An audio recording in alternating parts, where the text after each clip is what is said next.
Hello, girls and boys. Welcome to Storytime Fun. I dedicate this next story to my fast-paced and fun grandchildren, Summer, Ethan, Denver, and Violet.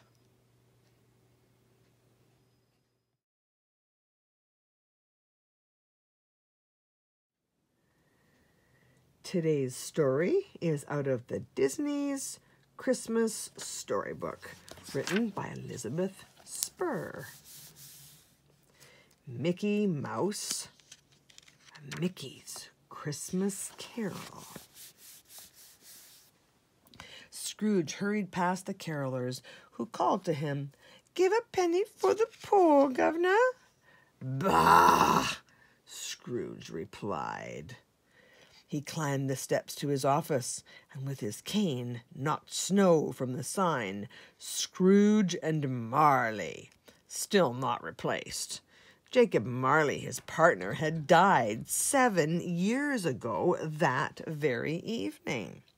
He and Scrooge had built a good business, robbing widows and swindling the poor.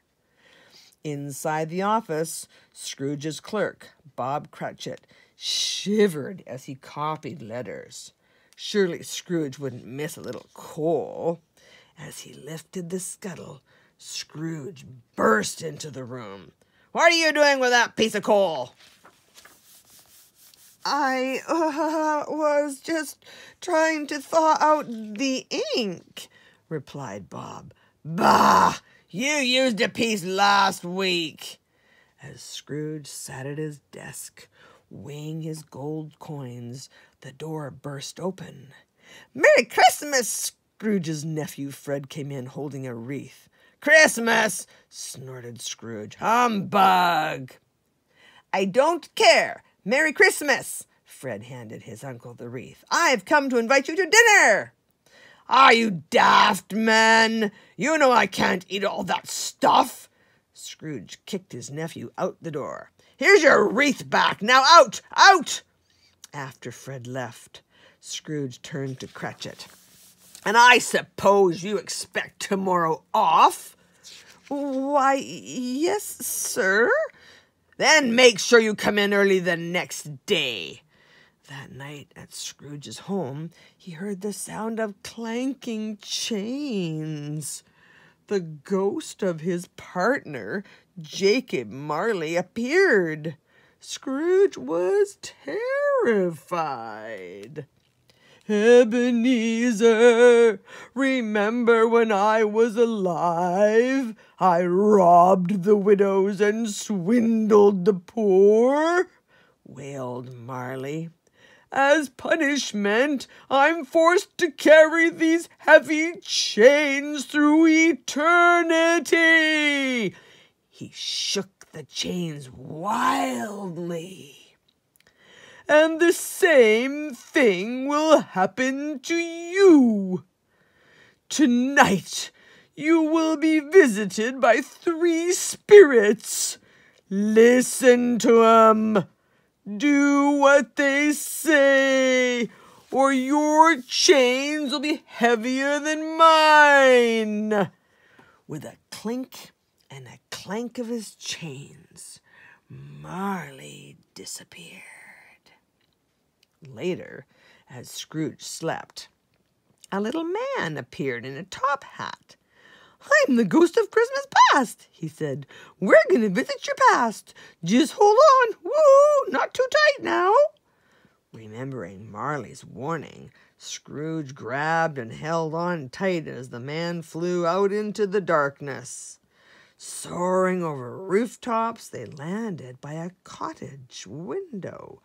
Looking in, Scrooge saw his young love, Isabel, dancing with a smiling young man. "That was you," said the spirit, "before you became a miserable miser consumed by greed." The spirit whisked Scrooge to another scene. Scrooge's office. Isabel was crying. Scrooge remembered that he had foreclosed on Isabel's cottage and had lost her forever. He woke in his bed. Scrooge felt a heavy hand on his shoulder. A fierce voice boomed, "I am the ghost of Christmas present." Scrooge saw a giant appearing in through the roof. The giant snatched him from the covers and carried him into the night. The next thing Scrooge knew, they were at Cratchit's shabby house. Through the window, he could see the family about to carve a small, scrawny goose. A boy on a crutch hobbled into the room. It was Bob's son, Tiny Tim. "If these shadows remain unchanged, I see an empty chair where Tiny Tim once sat," said the spirit. The scene shifted to a later time. Scrooge landed in a graveyard, facing a hideous, dark specter. "Are you the ghost of Christmas future?" Scrooge asked. But the spirit just pointed. Church bells tolled. The Cratchits sobbed over a gravesite. Scrooge realized that Tiny Tim was dead. Tell me these events can yet be changed," Scrooge pleaded. The spirit pointed to a deep pit. "Whose lonely grave is this?" asked Scrooge. "Why, it's yours, Ebenezer," replied the spirit.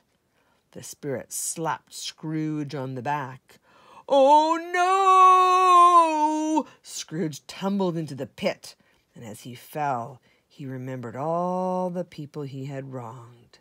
"I'll change! Let me out! Let me..." Scrooge once more awoke in his bed. The sun shone bright. Christmas bells were ringing. "It's Christmas morning," he stammered. "I haven't missed it. The spirits have given me another chance." He threw on his hat and coat and dashed outside. "Merry Christmas!" called the people on the street.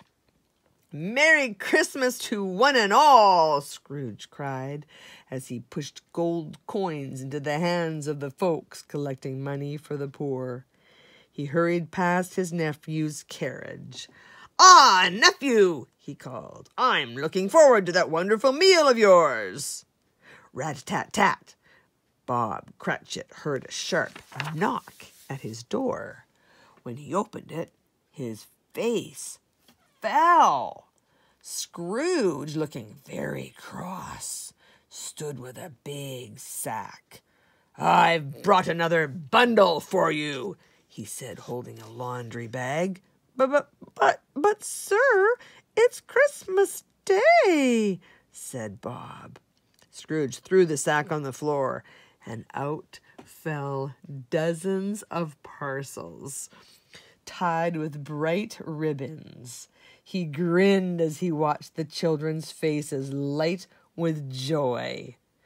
Then Scrooge offered the family the most wonderful gift of all. "Bob Cratchit," he said, "I'm giving you a raise and making you my new partner." Mrs. Cratchit then discovered the Christmas turkey Scrooge had bought for them. "Merry Christmas, Bob!" Scrooge smiled. The whole family danced with joy. The children would never go hungry. Tiny Tim could grow stronger. Seeing their merry faces, Ebenezer Scrooge was happy for the first time in many years. How good it feels, he thought, to be generous and kind. "God bless us, every one," said Tiny Tim. Well, that's it for today. See you next time.